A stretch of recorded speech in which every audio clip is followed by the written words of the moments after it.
결혼이나 뭐 불륜이나 이혼이나 굉장히 재미있는 일들이고 그런 면에서 여러 가지 조언을 해드릴 수 있습니다. 재밌는. 혹시 결혼 생활에 갈등이 있으신가요? 근데 이런 그릇 때문에 이혼 사유가 있어. 부정한 행위, 3일 이상 외박, 이유 없이, 상습 폭행, 도박, 경마, 복권, 주식 투자 등에 빠져. 유기. 이거 한 대는 그냥 바짝 당겨서 얼굴만 나오게 해주실 수 있나요? 완전 얼굴 크게. 그리고 한 대만 그냥 원래 하던 대로 빨로 어떻게 해주시고. 편집하려는지 뻔히 보인다. 결혼 안 해? 결혼이요? 아 하면 좋죠. 강축가. 왜 제 의사는 안 물어보시고? 아이브 아이엠. 사회 볼게 사회. 뭐 여기서 인트로 해야 돼? 지금 하고 있으신 거죠? 오늘은 변호사님을 뵈러 왔는데 나 진짜 변호사 사무실 처음 와봐. 아 진짜요? 난 진짜 평생 살면서 누군가에게 책 잡힐 일 아니면 뭐 송사에 휘말릴 일은 그냥 무조건 피하면서 살았거든. 여기 그 오늘 이지훈 변호사님 뵈러 왔는데 또 뭐 그 결혼, 이혼, 불륜 이런 쪽을 굉장히 전문적으로 하신다고 해가지고 사실 이 방송을 결혼율 증폭과 출산율 확대에 일조하고 싶어 사실. 개소리야 이게. 아 진짜 걱정이 안 해 저출산 때문에. 우리 애들이 이제 컸을 때 위에가 역삼각형이잖아. 큰애기 시키세요. 셔틀 하나 운영하시죠. 그리고 샤워실을 딱 개편해서 끝나고 목욕까지 싹 시켜서 집에 보내주면 팍 터진다. 올인원 시스템인 거지. 저녁 때 체력 빼고 씻겨서 잠자기 딱 좋은 상태로 만들어서 집에 보내주는 거.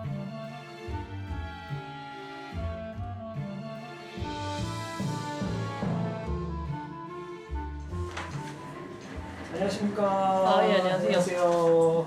안녕하십니까. 처음 뵙습니다. 처음 뵙겠습니다. 김정식이라고 합니다. 네, 이지훈 변호사입니다. 앉으시죠. 아니, 제가 살다 변호사님을 예, 뵙고 말씀을 나누게 될 줄 진짜 상상도 못했습니다.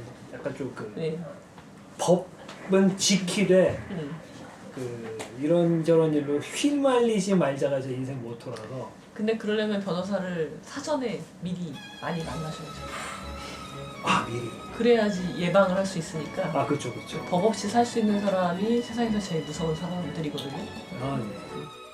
그래서 잘 오셨습니다. 너무 많은 가르침 부탁드립니다. 알겠습니다. 그 사실 그 제가 사전에 제작진한테 듣기로는 결혼, 네, 이혼, 그리고 뭐 불륜이라든지 그쪽에 굉장히 전문화되신 변호사님이라고 들어서. 제가 좀 잘 알죠. 그 분야에 대해서. 근데 그게 중요한 게 아니라 결국은 그것들이 우리 삶에서 발생하는 문제거든요. 네. 그러니까 저는 사람들의 삶에 관심이 있기 때문에 변호사로서 법적으로 접근한다기보다는 삶의 관점에서 접근을 하면은 결혼이나 뭐 불륜이나 이혼이나 굉장히 재미있는 일들이고 그런 면에서 여러 가지 조언을 해드릴 수 있습니다. 재밌는. 아, 재미있지 않은 일은 없어요. 진짜요? 그럼요. 분쟁조차도 예를 들면 보면 다 사기 결혼 당했다고 하시거든요. 아 예. 근데 이유가 있거든요. 내가 왜 그렇게 됐는지. 근데 사실 이렇게 질문을 해 나가다 보면 사기가 아니고 이미 알고 있었고 그분을 용인하고 결혼을 한 거거든요. 네. 그리고 여자들은 자기가 사랑하는 사람보다 자기를 사랑해주는 사람이랑 결혼해서 행복하다. 네. 그런 것도 사실 통념이거든요. 그렇죠. 네. 연애는 나쁜 남자랑 결혼은 착한 남자. 착한 남자. 예. 착한 남자도 문제가 좀 있는데 착한 사람은 좋은 사람이 아니거든요.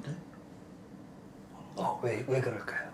착하다는 건요. 우리가 어떤 사람을 착하다고 하냐면요. 그냥 시시비비를 가리지 않는 사람은 착하다고 그래요. 아, 보통. 네네네. 이해가 됩니다. 예. 결혼했는데 배우자가 시비를 가리지 않는 사람이야. 네. 그러면은 그거를 내가 해줘야 돼요.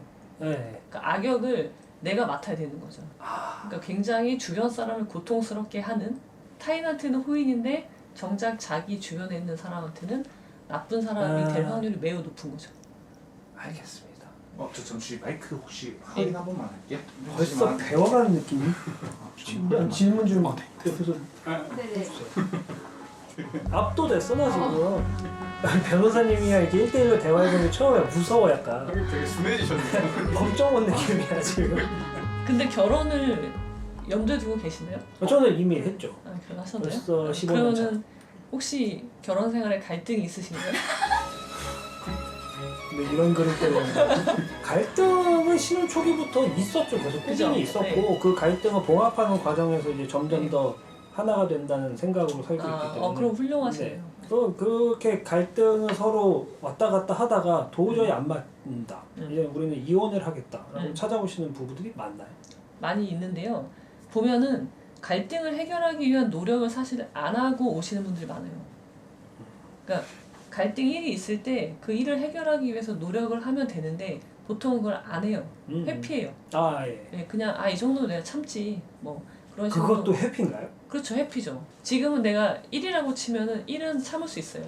참다가 갈등이 10이 돼서 오는 거예요. 10이 돼서는 더 이상 내가 이걸 어떻게 해결을 못 하겠는 거죠. 근데 거기까지 가지 않고 해결할 수 있는 시간들이 있었거든요. 그것이 좀 안타까운 거죠, 제가 볼 때는. 사실 이혼하는 게 뭐 흠도 아니고 물론 나는 안 할 거지만 그런 생각 하시면 안 돼요. 안 할 거예요. 아니요, 그게 아니고 우리 인생에는요 무슨 일이든지 일어날 수 있거든요. 그렇죠. 무슨 일이 일어나더라도 이혼은 안 돼요. 저는 근데 우리 가족과 함께 행복하게 아이콘 갖고 죽을 때까지 살 겁니다. 변호사님 말씀 들어보면 지금 이 상황들은 대부분 그 정상적인 결혼 생활을 하다가 서로의 그 뭐 성격 차이라든지 뭐 안 맞는 부분이 점점 커져서 이혼에 다다르는 경우인데 사실 사람들이 굉장히 궁금해하는 거는 한쪽의 귀책 사유가 굉장히 컸을 때란 말이죠. 불륜? 그렇죠. 불륜? 폭행? 도박? 이런 것들이 있는데 그런 경우에는 약간 가해자가 많았나요? 아니면 피해자가 많았나요? 상담할 때? 네. 압도적으로 피해자가 많죠. 그렇죠. 가해자는 불편한 게 없죠. 그리고 계속해서 불륜을 이어나가는 사람도 있어요. 그러니까 힘들지 않아요, 나는. 기남 기녀와 기남기죠. 어서 봤어. 그 사람도 종류가 있거든요. 불륜한 사람은요, 이제 급이 낮은 사람이 확률이 높죠. 급이 낮다는 거는 부끄러움이 없는 거죠. 그러니까 죄책감도 없고. 맞아. 양심 없어. 나 양심 없는 사람이야. 이건 무식한 사람이야. 양심이란 건 배우는 거거든. 하지 말아야 할 거를 알고 살아야 되는 건데. 불륜 얘기를 하고 계시니까 불륜의 기준이 뭐예요? 선이 어디부터? 나도 이거 그러니까 그냥 법적인 기준이 있을 거고 사회 통념적인 기준이 있을 텐데 그 불륜이라고 하면은 그래도 갈 때까지는 간 거 아닌가? 성관계. 이렇게 굉장히 명확하게 찍어주시니까 감사합니다. 네, 거기까지. 그렇죠. 네. 성관계까지는 입증하기도 어렵고 보통은 모텔에 들어가는 장면 아니면은 카톡으로 사랑해 라는 문자, 뭐 하트를 날린다. 그런 것들 우리가 보통 불륜이라고 볼 수 있죠. 이런 것들을 전부 다 이렇게 자료를 제출하는 게 판사님이 판단을 하시는 건가요? 그렇죠. 그 판사님 약간 별걸 다 보시겠는데? 어떤 경우는 동영상 이런 이야기 해도 되나요? 요즘은 이제 카톡으로 자기 신체 부위를 찍어서 보낸단 말이에요. 네. 그래서 은밀한 부위를 찍어서 서로 보내요. 이제 그런 것들이 증거로 잡히면 다 이제 만약에 증거가 그런 게 있으면 그냥 빨리 합의하는 게 금액을 많이 주더라도 여러분들 그게 낫죠. 굳이 법정까지 가셔야 돼요. 보여주면서. 어우 싫어. 저 이혼하러 가봤는데 가정법원이 진짜 돗대기 시장 사람이 너무 많아서 파트를 막 1부, 협의 2부, 이혼. 3부 막 네. 이렇게 나눠서 막 바글바글하고 진짜 생생한 목격담이구나. 그리고 휴대폰 절대 꺼내지 말라고 촬영할 수도 있으니까 네가 앉아 그냥. 앉아봐. 제가 한도가 없어지는 거예요. 근데 왜 그랬어? 저는 잘 하셨다고 생각해요. 진짜 빨리도 채웠다 게이지. 그죠? 이혼 게이지라는 말 제가 하는데요. 아 그래요? 네, 이혼 게이지. 저는 좀 긍정적인 이야기도 좀. 우리 감독님이 이제 결혼하신 결혼 앞두고 앞두고 계세요? 계십니다. 아직 조금 남긴 했습니다. 언제 그래요? 하시죠? 내년 9월 20일 나갑니다. 많이 많이 남았다. 나오셨네. 식장 잡았어? 네. 내년 9월이에요, 근데? 네. 손 없는 날이 9월에 그날. 손 없는 날. 약간 그쪽이구나. 그 사주나 한번 보시는 게 좋을 것 같아요. 아내 대사는 사주를 궁합. 궁합, 네, 궁합. 근데 저는 궁합 좋다 그랬거든요. 좋다고 했어요? 어디서 봤어? 시어머니가 엑스 시어머니가 궁합 그럼 결혼 전에 계약서를 쓰는 게 맞다고 보세요? 예, 써야 된다고 봅니다. 내가 생각하는 낭만적인 세상은 끝났어. 아니요, 계약서를요 낭만적으로 쓸 수 있어요. 수필 같은 그런 내용의 이쁜 내용을 그저 쓸 수 있죠. 그다음에 마지막에 지장을 하트로 찍는 거예요.